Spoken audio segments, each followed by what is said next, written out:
হয়তো কোনোবাখিনিত ভুল হ'ব পাৰে, সেয়েহে জ্যেষ্ঠসকলে শুধৰাই দিব আৰু ক্ষমা কৰিব। অলপতে আমাৰ যোৰহাট জিলাত হৈ যোৱা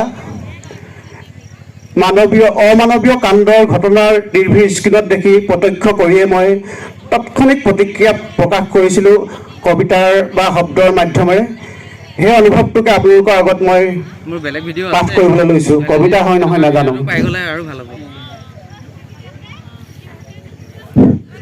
কবিতাৰ শিৰোনাম অমানৱ।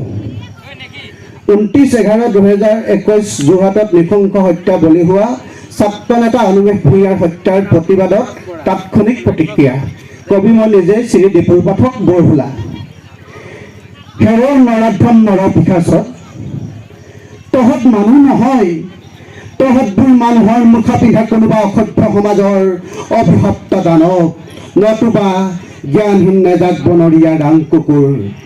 সেয়ে তহঁতে অমানৱীয় বৰ্বৰতাৰে জঁপিয়াই পৰিব পাৰ অসহায় মানুহৰ ওপৰত, নিৰ্ভৰ ৰক্তৰে ৰাঙলী কৰিব পাৰ ৰাজপথ, নিমিষতে কাঢ়ি নিব পাৰ কাৰোবাৰ নিষ্পাপ প্ৰাণ। তহঁতৰ কোনো ধৰ্ম নাই, তহঁতৰ কোনো জাতি নাই, তহঁতৰ কোনো আপোন নাই। তহঁতবোৰ সঁচা অৰ্থত দেহত নপুংসকতাই থিতা পিলোৱা একোটা কাৰ পুৰুষ। কোন মন্ত্ৰণাত কাৰ বাবে কিহৰ বাবে পুনৰ হত্যাযজ্ঞ পতা হ'ল?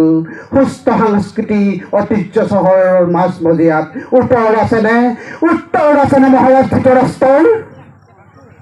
ক'ত হেৰাল ধৰ্মৰাজ যুধিষ্ঠিৰ জ্ঞানৰ বাণী? ক'ত পলাল সাহসী ভীমৰ তৰ্জন গৰ্জন? ক'ত লুকাল সব্যসাচী অৰ্জুনৰ গান্ধীৱ? আৰু কিয় দৰ্শক হৈ মনে মনে ৰ'ল নকুল সহদেৱ? উত্তৰ আছেনে? ধন্যবাদ।